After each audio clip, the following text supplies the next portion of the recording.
Guys. പക്ഷേ unfortunately നമ്മളെ പൊക്കി. ഇനിയിപ്പോൾ അടുത്ത നടപടികൾ എന്താണെന്ന് കരയിലെത്തിയിട്ടേ പറയുള്ളൂ. ബാക്കി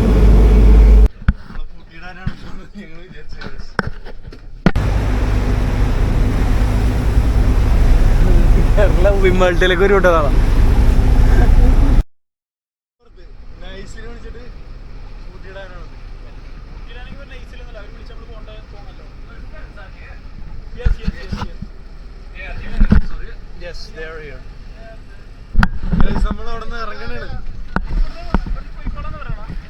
It's okay, we can go. We can go from here. No, here.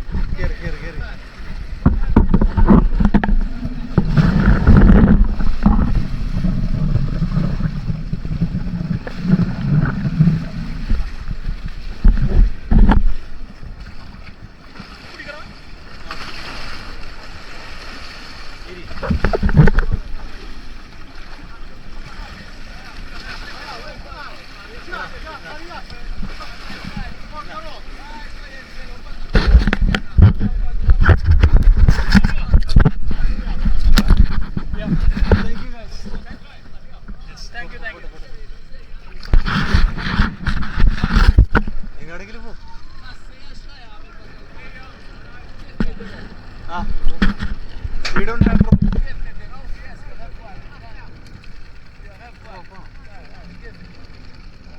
ചെറിയ പറയാ മോൾട്ടീസിൽ നല്ല ഹസ്ബൻഡ് തെറി എൻ്റെ മുന്നോ. ഞാനിപ്പോൾ ഒരു വന്നപ്പത്തൊട്ട് തെറിയേക്കണ കാരണം ഏകദേശം മാൾട്ടീസ് തെറി എല്ലാം പിടിച്ച് കാരണം പെട്ടെന്ന് മനസ്സിലായി. അപ്പം നമ്മൾ ടാറ്റൊക്കെ പറഞ്ഞിട്ട് അവിടെ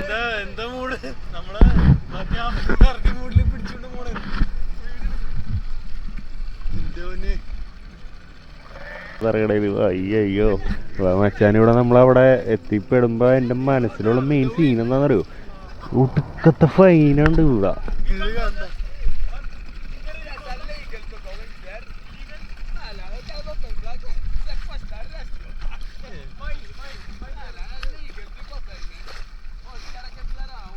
ഗവൺമെന്റ് ലീഗലാണെന്ന് അവിടെ പോകാനായിട്ട്.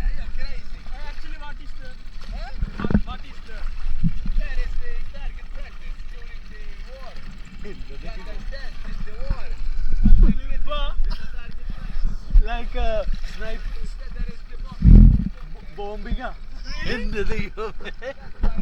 ഗൈസ്, അവിടെ ബോംബിംഗ് ഉണ്ടത്. ടാർഗറ്റ് പ്രാക്ടീസ്, വാറിന് വേണ്ടി ആൾക്കാർ പ്രാക്ടീസ് ചെയ്യണ ബോംബിടുന്ന സ്ഥലമാണ്. നമ്മള് പോയി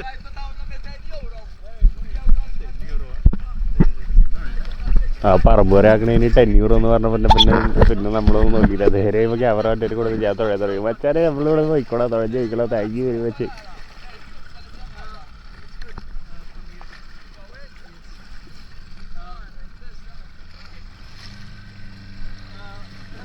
ഇനിയാണ് അവിടെ നടന്ന സീൻ കാണാൻ പോകണം മച്ചാനെ. നമ്മുടെ അവിടെ കാത്തിക്കണ ആൾക്കാരൊക്കെ ഒരു 10-200 ആൾക്കാർ അവിടെ നിരന്ന് മുകളിലും താഴത്തും ബിൽഡിങ്ങും ലെഫ്റ്റ് റൈറ്റ് ഒക്കെ എടുത്ത് ഇപ്പോഴും വെച്ചാൽ എൻ്റെ പൊന്നെ. നമ്മളിപ്പോൾ നമ്മുടെ കമ്പനിക്കാരോട് വീഡിയോ എടുക്കണം, റെസ്റ്റില്ല വീഡിയോ എടുക്കണം, യൂട്യൂബിൽ ഇടാനില്ലടാന്ന് പറഞ്ഞു. പക്ഷെ അവർക്ക് വീഡിയോ എടുക്കാൻ പറ്റില്ല. അവർ നമ്മുടെ കമ്പനിക്കാരല്ലാത്ത രീതിയിൽ ലൈസൻസ് പിടിച്ച് നമുക്കൊക്കെ ഉള്ള തെറി കൂടി അവർ കേൾക്കും. അതുകൊണ്ട് പിന്നെ അവർ ശരിക്കും പേടിച്ച്. നമ്മൾ ശരിക്കും ഡെഡ് ബോഡിയാണ് ചത്തട്ട് കൊണ്ടുപോകാനാണെന്നാണ് വിചാരിച്ചത്. എൻ്റെ പൊന്നെ സീനായി പോയി. എന്ന് വെച്ചാൽ നേവി കപ്പലും ഇത്ര ആൾ കൂടിയതും മെഡിക്കലിൻ്റെ ആൾക്കാരൊക്കെ വന്നിട്ട് പെട്ടെന്ന് ഓടി എത്തിച്ച് അങ്ങോട്ട് കിടന്ന് ഓടണിരുന്നു അവർ. നമ്മളിവിടെ എത്തിയപ്പോഴും ഇത്രയും സീനിവിടെ നടന്നെന്ന് അറിയണത്. അപ്പം ഈ പ്രശ്നമൊക്കെ കാണിച്ചിട്ട് നമ്മൾ ചത്ത് നമ്മുടെ 2 ഡെഡ് ബോഡി കൊണ്ടുവന്ന് പറഞ്ഞിട്ട് ഭയങ്കര സീനായിട്ടിരിക്കണേ ഇവിടെ എൻ്റെ മോനെ. അപ്പോൾ തുഴഞ്ഞ് അവിടെ എത്തിയപ്പോൾ 2 മെഡിക്കൽ ടീമൊക്കെ ഭയങ്കര സീരിയസ് ആയിട്ട്. അതിനിടയിൽ നമ്മുടെ കമ്പനിക്കാരന്മാർ നല്ലൊരു സർപ്രൈസ് തന്നു. എന്നിട്ട് അത് വെച്ചാൽ അവർ പറഞ്ഞ് 6000 euro ഫൈൻ ഉണ്ടെന്ന് പറഞ്ഞിട്ട് നല്ല സീൻ. എൻ്റെ പൊന്നെ, ചെറിയൊരു യാത്ര 6 ലക്ഷം രൂപ കിട്ടിയാലെന്നുള്ള മൂട്. ഞാൻ ഒറ്റക്കാരെങ്കിൽ ഞാൻ ആഴ്ചയിൽ അങ്ങനത്തെ നാട്ടിൽ വിട്ടാൽ വിട്ട് പോയാനെ. പക്ഷെ നമ്മുടെ കൂട്ടുകാരനോട് പണിയെടുക്കാനുള്ളതല്ലേ, അപ്പോൾ എൻ്റെയും കൂടി ഫൈൻ അടച്ചേ പറ്റുള്ളൂ. അങ്ങനത്തെ സീനുണ്ട്. പക്ഷെ അത് തമാശയായിരുന്നു. എൻ്റെ മുന്നേ അപ്പോഴാണ് ഒന്ന് ശ്വാസം വീടാൻ വെച്ചാൽ.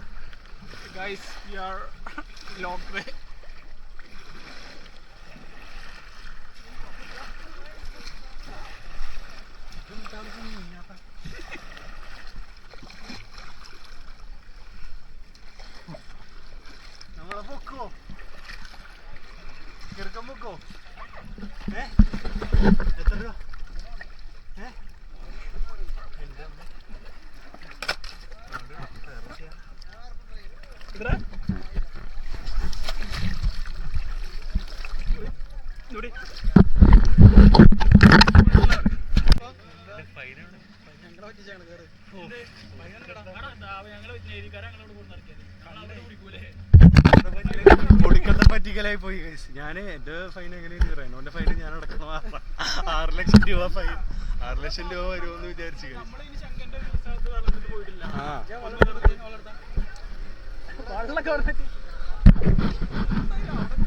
വെള്ളമൊക്കെ ഞങ്ങള് ആരും വിളിച്ചു അവിടെ എത്രയാണ്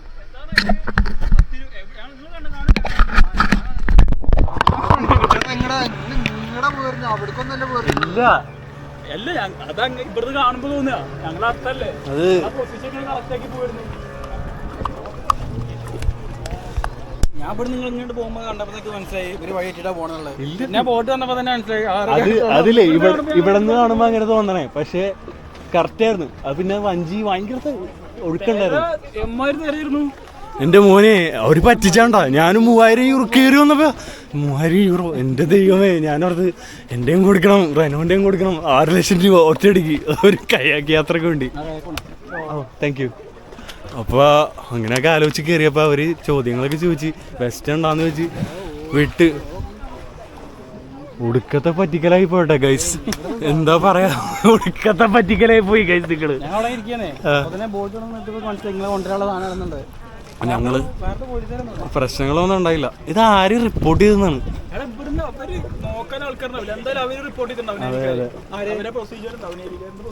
അങ്ങനെ കാര്യങ്ങൾ ഗൈസ്. അങ്ങനെ നമ്മുടെ ഈ യാത്ര ഇന്നത്തെ വ്ലോഗ് ഒരു വെറൈറ്റി. അതിൻ്റെ ഉള്ളിൽ വേറെ ഉണ്ടായി. അതിൻ്റെ ഉള്ളിൽ ഞങ്ങൾ ബോട്ടിൽ കയറി. മറ്റേ ഓഫീസേഴ്സ് എല്ലാവരും പാടെ വന്നിട്ട് ഞങ്ങളോട് വന്ന് പറഞ്ഞ് ഒരു കോമഡി ചെയ്യണം പറ്റുമോ എന്ന് ചോദിച്ചിട്ട് അവരുടെ ഒരു കൂടെ വർക്ക് ചെയ്യുന്ന ഒരാളുടെ ഒരു റൂമുള്ളിൽ റൂം അതിനുള്ളിൽ കൊണ്ടുപോയിട്ട് പെട്ടെന്ന് ഉറങ്ങണോർന്ന് വിളിച്ചിട്ട് ആള് അന്ത വിട്ടിട്ട് നോക്കിക്കണ്. നമ്മള് ഫേമസ് ആയി ഗൈസ്. എന്റെ പൊന്നെ. അപ്പൊ നമുക്ക് ഇനി അടുത്ത പരിപാടി വെക്കില്ല. ബ്ലൂ റോഡ് പോയാലോ, കേവ്സിലോട്ട്. ഞാൻ പറയുമ്പോ ഇവിടുന്ന് തുഴയൊന്നും ഇവിടെ നിന്ന് തുടങ്ങി അടുത്ത ബോട്ട് വരും. പക്ഷേ ഇനിയിപ്പോ നിങ്ങൾ ഗൈസ് നമ്മുടെ ബോട്ട് അവിടെ എത്തി. നമ്മുടെ കഴിയാൻ. അതെ. അപ്പൊ ഇന്നത്തെ കഴിഞ്ഞു ഗൈസ്. വളരെ അഡ്വഞ്ചർ ആയിട്ടുള്ളൊരു വളരെ ട്രാജിക് ആയിട്ടുള്ള പരിപാടി ഒന്നും നടന്നില്ലെങ്കിലും നമ്മൾ ഏകദേശം അവിടെ വരെ എത്തി ഗൈസ്. ആരൊക്കെയോ വിളിച്ചു പറയും നമ്മുടെ പരിപാടി. അപ്പൊ ടാക്സ് ടൂറേനോ മച്ചാ. അപ്പൊ എല്ലാവരും ഞങ്ങൾ പേടിപ്പിച്ച് പണ്ടാറോടെ കയറി നിങ്ങൾക്ക് രണ്ടുപേർക്കും ടാക്സ് ഗൈസ്. അങ്ങനെ ഇന്നത്തെ പരിപാടി ഇനി അടുത്ത സ്പോട്ടിലോട്ട് പോകുന്നു. Bye from. കേറാൻ പറ്റില്ല. ചാടി കയറി കൊച്ചിരാമ. ഇതുവഴി അതുവഴി കയറി. ആ പോവല്ലോ. പിന്നെ ഇതുവഴി കയറി. അങ്ങനെയല്ല, ഞാൻ പഠിപ്പിച്ചുതരാം. അത് വിട്, അതുമെന്ന് വിട്. ആ വിട്. എന്നിട്ട് ആ മൂലയെ പിടിക്ക്. മൂലയെ പിടിച്ച് കയറി. ആ അല്ലെ അങ്ങാടും ചരിയും. ആ എനിക്ക് കയറിക്കോ. ഇവിടെ നിന്ന് ഇങ്ങനെ കയറാൻ പഠിക്കണം. അല്ലെങ്കിലേ കടലിൽ പോകുമ്പോ പെട്ടു മറിയുമ്പോ. റെക്കോർഡിംഗ് ആണ്.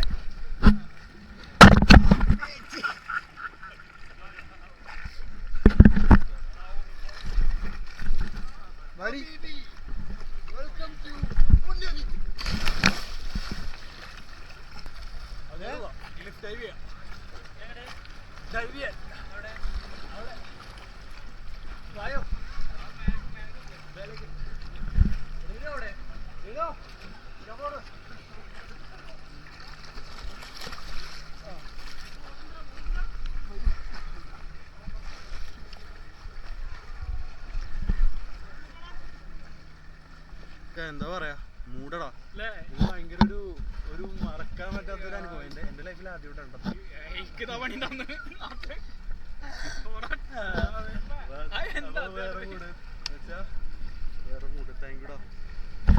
നമ്മൾ അടുത്ത അഡ്വഞ്ചർ ആയിട്ട് പോണത് ഷെരീഫ് നൈസിന് തുഴഞ്ഞു പോണ് ഗൈസ്. എങ്ങാട് പോണ്? 3000 യൂറോ ഫൈൻ അടിക്കാൻ പോണേണ. മൈരാജി വണ്ടി ഉണ്ടാക്കല്ലേ.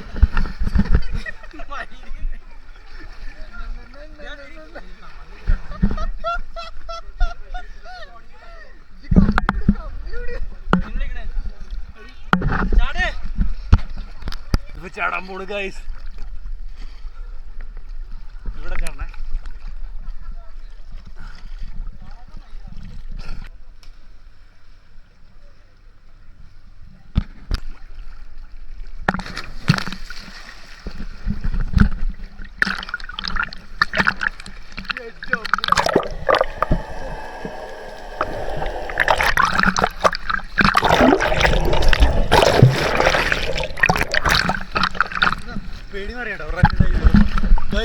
ഭയങ്കര പേടിയായിരുന്നു ടെസ്റ്റ് ഡ്രൈവ് ചെയ്യാൻ.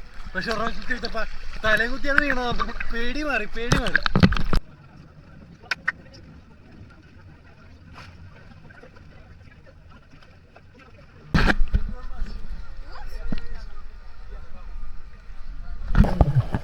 ഇത് ശരിക്കും ക്യാമറ റെക്കോർഡിംഗ് ആണെന്ന് എനിക്കറിയാൻ പാടില്ലായിരുന്നു ശരിക്കും. പക്ഷേ കിട്ടിയത് കാരണം നൈസ് അടിപൊളി വിഷ്വൽസ് ഒക്കെ കിട്ടിയില്ലേ വെച്ചാൽ മെർമെയ്ഡ് ബിൽഡ് കിട്ടില്ല സാറുകളെൻ്റെ മോനെ. പക്ഷെ ഇതൊന്നല്ല, മുകളിലോട്ട് കയറിയപ്പോൾ ഒരു ചെക്കൻ തലകുത്തി back flip front flip gainer എന്തൊക്കെയാണ് അടിക്കുന്നത് അവന് തന്നെ അറിയാൻ പാടില്ല, എനിക്കറിയാൻ പാടില്ല. അപ്പോൾ നമ്മൾ കയറിയിട്ട് ഒരു വീഡിയോ എടുക്കണ്ടേന്ന് വെച്ചപ്പോൾ ചെക്കൻ അങ്ങോട്ട് എന്നെ കൊണ്ട് മോട്ടിവേറ്റ് ചെയ്ത് അടിക്കാൻ പറഞ്ഞ് എന്ത് ബാക്ക് ഫ്ലിപ്പ് ആദ്യം വിട്ട്.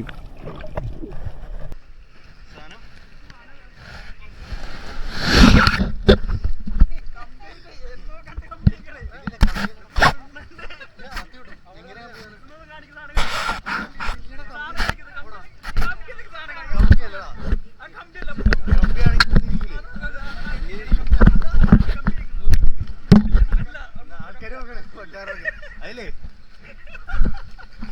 പിന്നെ ഇടയ്ക്ക് കേൾക്ക്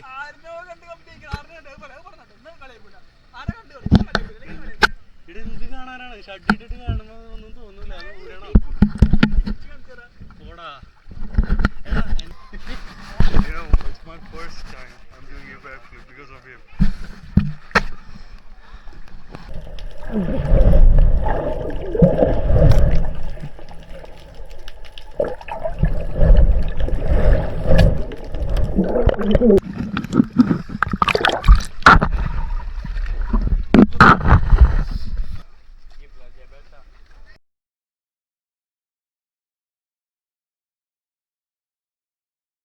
മോനെ ഞാൻ ആദ്യമായിട്ട് ലൈഫിൽ ബാക്ക് ഫ്ലിപ്പ് അടിച്ച് ചെക്കൻ കാരണം ഉണ്ടാ. ഇവനാണ് എന്നെ motivate Mohammed. He's the one who really motivated me. First time in my life I did a backflip because of Mohammed. He's like an acrobatic pro, and you actually jump from over there on top of there, right? Yeah, I did. In the morning, guys.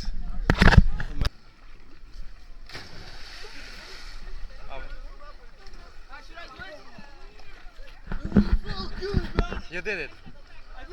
Yes. ഞാൻ ഇവിടെ ഒരു വളരെ സുന്ദരിയായിട്ടുള്ള ഒരു പെൺകുട്ടിനെ meet ചെയ്തു. This is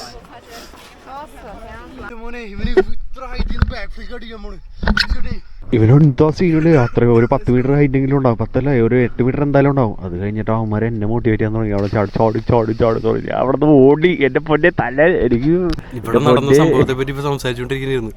അപ്പൊ Sharif bro Nishad bro ഇവിടെ നിൽക്കണായിരുന്നു. അപ്പൊ ഇവിടെ ശരിക്കും ആൾക്കാരെല്ലാവരും കൂടിന്ന് റേനോയ്. ഞാൻ ശരിക്കും വിചാരിച്ചെന്താണെന്നറിയോ, നിങ്ങൾ ഇങ്ങടെ പോയിക്കൊണ്ടിരിക്കണേ, നിങ്ങൾ ഇവിടെ പോകുമ്പോൾ തന്നെ ഇവിടെ നോക്കണ്ട പോലീസുകാർ. അപ്പോൾ നിങ്ങളെ വന്ന് വിളിക്കുന്നുള്ളൊരു മൂടാ. നിങ്ങളെ വന്ന് എന്തായാലും വിളിക്കും. ഫസ്റ്റ് വണ്ടി വന്നില്ലേ, അപ്പോൾ നിങ്ങളെ കൊണ്ടാന്ന് വിചാരിച്ചു ഞങ്ങൾ. അപ്പോൾ തന്നെ മുങ്ങിയെന്നാണ് വിചാരിച്ചത്. നമ്മൾ മുങ്ങിയിട്ടില്ല. പിന്നെ കുറച്ച് കഴിഞ്ഞപ്പോൾ നേവിക്കാരെ കപ്പലിങ്ങനെ ബോട്ട് ഇങ്ങനെ പോകണം. അപ്പോൾ മനസ്സിലായി നിങ്ങളുടെ അടുത്തേക്ക് ഉള്ളതാണെന്നുള്ളത്. പിന്നെ ഇവിടുന്ന് മറ്റേ ഫയർഫോഴ്സും ഇതൊക്കെ വരുമ്പോൾ തന്നെ തീരുമാനമായി.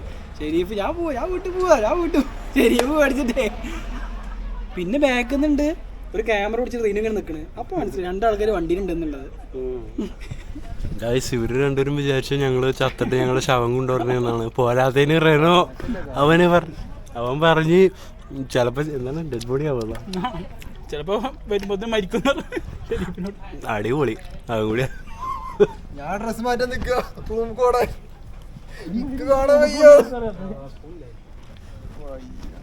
അപ്പോൾ അതായിരുന്നു ഗൈസ് ഇവിടെ. നമ്മളവിടെ ബോട്ടിൽ ചില്ല് ചെയ്ത് വീഡിയോ ഒക്കെ എടുത്ത് ഇങ്ങനെ സംസാരിച്ച് വന്നിരുന്നു. പക്ഷേ ഇവിടെ മൊത്തം പാനിക്ക്, ആൾക്കാർ കൂടി എല്ലാവരും നമ്മൾ നോക്കണ്. നേവി കപ്പൽ ഫസ്റ്റ് എയ്ഡുകാർ അങ്ങോട്ടും ഇങ്ങോട്ടും ഓടണ്. എൻ്റെ മോനെ, അപ്പോൾ ഇതൊക്കെയാണ് ബാക്ക്ഗ്രൗണ്ട് സീൻ കേട്ടോ.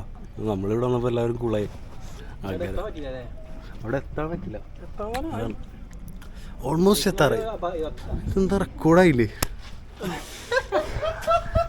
എന്താ